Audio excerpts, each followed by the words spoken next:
Why is change so hard? We've all battled that before. So here's our life. We want to be a flower, which I can't draw, but I can draw kind of a weed. So here's this nasty thing growing out of my life, and maybe this is relationships are frustrating.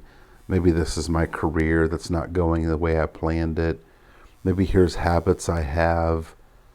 Maybe I'm gaining weight, but my life is not becoming what I want it to become. The question when we want change is usually, what do I need to do? When really the question is, who do I need to be? Because trying to do different without being different is exhausting. It's fruitless. It's frustrating. But when we be different, doing different is almost an organic overflow. So oftentimes, let's say I have this problem right here. And so I go to someone and say, tell me what to do with this. I need this to go away. I can hyper focus on this thing. I can try to pour some kind of miracle grow on top of this thing.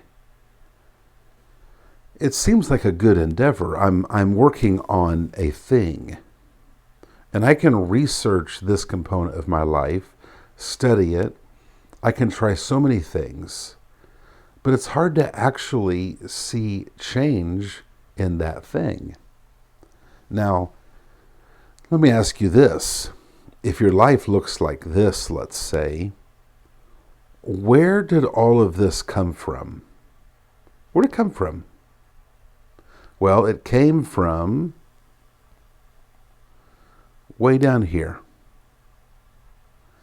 It came from the seed. And this seed represents our thinking. Specifically, distorted thinking. And over the course of time, slowly, our thinking produces the results of our life. And when we try to change, we then focus on one of these, what do you call them? Weed twigs. We focus on them. And we can't figure out how to make it go away. Well, this right here, this seed, is almost like the DNA of everything that comes out of our life. So this is both bad news and good news. The bad news is changing one of these elements in our life is almost impossible if we're trying to change it. But if we realize the source of all of this came from down here, now we're heading in a right direction. Because everything beneath the surface, it's stuff you can't see, but everything beneath the surface coincides with who I be.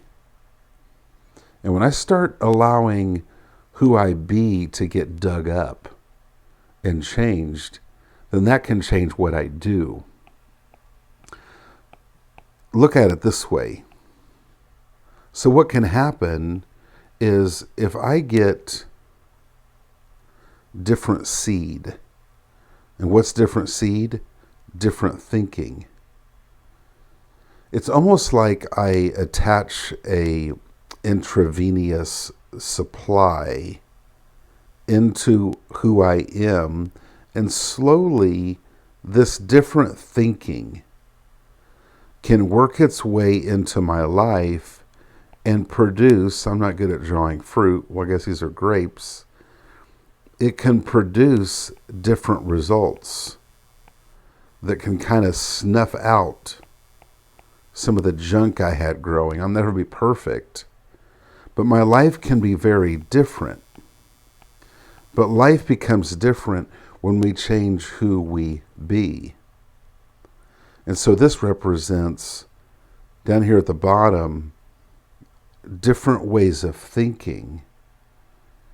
that over the course of time produce different results. So why is change so hard? It begins with the fact that we're trying to change what we do above the surface without changing who we be beneath the surface.